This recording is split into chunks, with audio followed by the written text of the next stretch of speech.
piso mo kapalit ng brand new Android cellphone.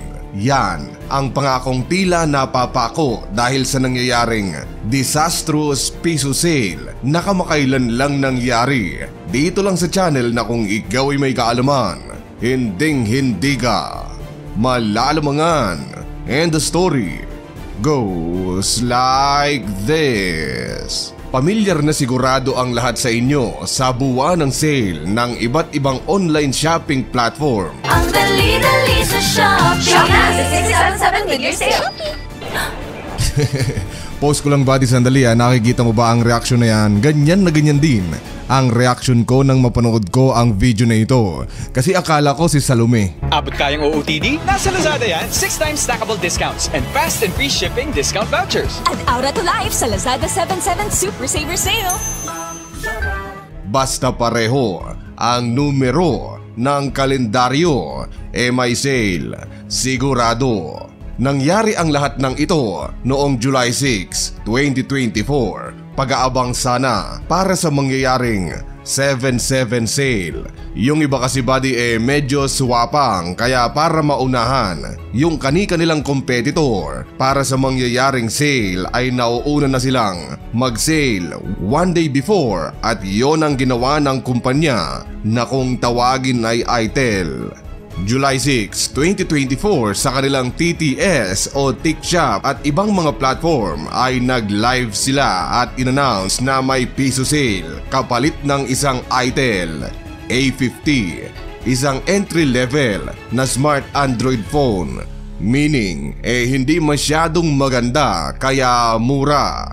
Ngayon, ang ITEL company ay nag-hire ng isang influencer kung saan ipapakalat niya sa kanyang mga subscribers ang mangyayaring sale. Para exposure na rin sa kumpanya, marami ang bumili at makapansin ng mangyayaring live. Ito nga yung Unbox Diaries na noong mga nakaraang buwan ay makailang ulit na pinadalahan ng ITEL iba't ibang units ng phone para i-review. Seryoso na si ITEL sa gaming.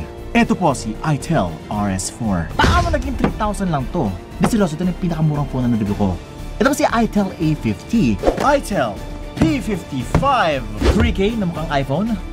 I got you. It's the ITEL. Here we go, ITEL P55. But sabihin sa inyo watching, here we go, ITEL P55. But sabihin sa inyo watching. And as you can see buddy, saganang sagana sa phone itong si Vince ng Unbox Diaries. Ngayon, mabalik tayo sa nangyaring sale noong July 6 dahil habang libo-libo ang nakatutok sa pagpapalit ng presyo from 3,000 pesos plus to piso ay Dear Unbox Diary and ITEL fans, kami po'y nagpapasalamat sa inyong pagsuporta sa live collaboration nitong July 6, 2024 with Unbox Diary and ITEL Philippines. We sincerely apologize for what happened last night. The original plan for the piso deal is we will release 1 pieces of A50 for only 1 peso. Sincerely apology? 1 pieces? Pambihira naman, hindi naman sa pagiging grammar Nazi pero magmumukha pang professional. Kung tinagalog na lang sana para pare-pareho nating maintindihan. Pero tuloy natin. That night, the live is doing good. That's why the management decided to increase it from 10 pieces of A50 for 1 peso. Pambihira buddy, dito ay lumalabas na ang baho ng kumpanya. Piso sale tapos libo-libong tao ang nakaabang tapos 1 piece lang pala yung balak nilang ibigay. Tapos dahil nga daw marami ang nauuto nag-aabang bilang pampalubag loob ginawa nila itong 10. Subalit nagkaroon po ng technical issues ang system. Nakapag-upload po ng 6,500 pieces na A50 sa halagang piso. Hindi technical issues yan buddy, kundi ang isa sa mga tao nyo ay mali ang input sa maximum na po pwedeng mabili o stock ng phone sa inyong shop. Yan ang pinakaunang video buddy. Matapos ang pagkakamali, nag-apologize itong tao na ito kasama ang dalawang itsurang siguro pari at isang napilitan. So ngayon, to the rescue naman ang kanilang knight and shining armor na influencer. Itong si Vince at sinabing, Guys, quick video lang. Gusto namin gumawa ng video kasi nga may malaking problema po si Itel. Kanina kasi, ang target dapat is isa lang po na piso deal na Itel A50. Actually, 10 nga dapat ang ilalabas namin kasi sobrang ganda ng sales. Kaya lang, nagkamali po yung brand. Naglabas po sila ng 6,500 po na piso deal. So, 6,500 po ang nakuha ng Itel. o teka, bakit tulad nung nauna, bakit may mga minion sa likod? Umiiyak pa nga daw at parang nagbi-beatbox pa yung isa. Tapos ang buong akala ko pa buddy may sasabihin sila tungkol sa issue para sana mapahupa yung tensyon. Tas nalaman-laman ko lang na wala lang, trip lang nilang gumawa ng skit na kunwari may umiiyak na tao sa likod. Buddy iniisip ko yung thought process nila sa paggawa ng video na ito. Behind the scenes siguro sinabi nilang, "O Antonio, sama ka dito ka sa bandang kanan. Mag-iiyak-iyak ka kunwari. Tapos ikaw Berto, dito ka sa kaliwa. Punas-punas ka ng luha. Tapos ikaw Junjun at Marlon, doon ka sa likod.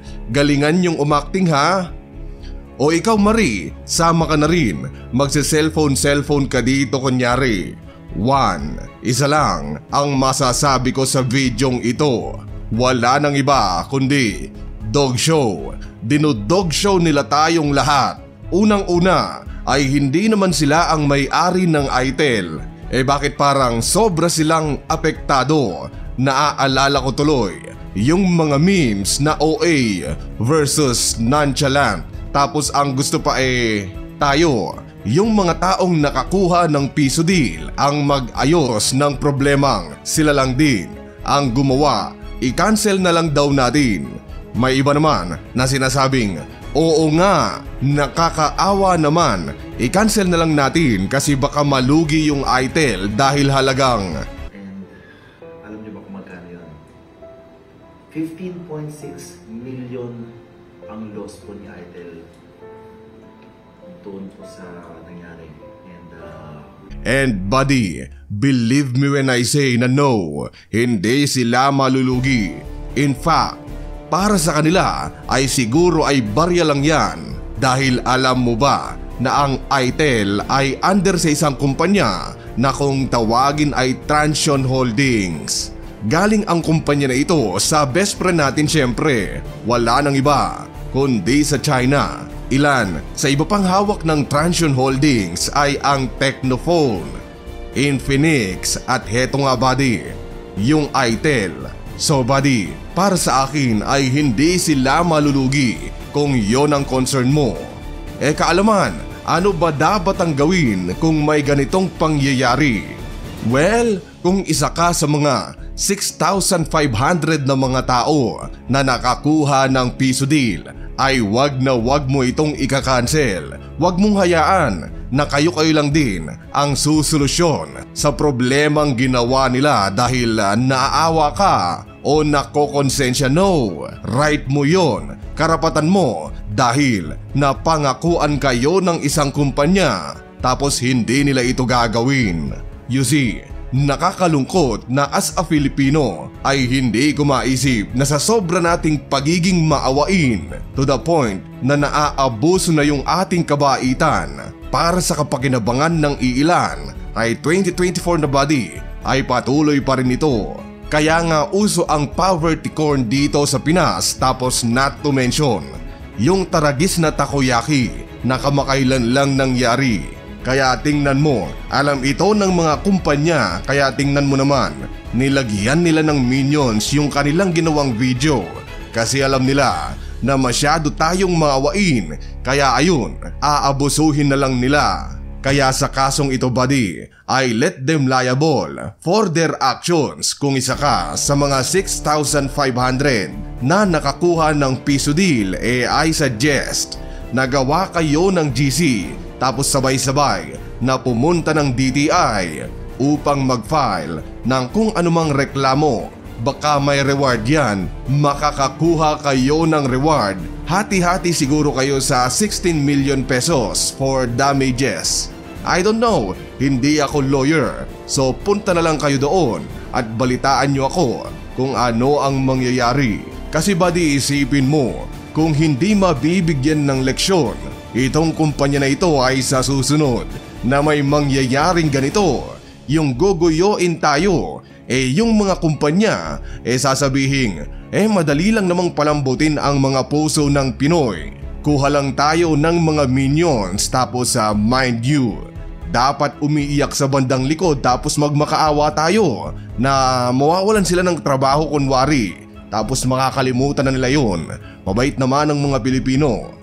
So yun buddy, let this be an example sa mga kumpanya na wag gumawa ng false advertising, thinking na magkakaroon ng maraming piso deal tapos 1 unit lang pala. Depende pa kung marami ang manonood o hindi. Nakakaawa lang tayong lahat, umaasa sa wala. And that's it for today's video. Naway nabigyan ko kayo ng kaalaman at na-entertain sa ilang minuto nating pag-uusap. At muli, ako po ay lubos na nagpapasalamat sa walang sawang suporta. And as always, thank you so much for watching. Goodbye.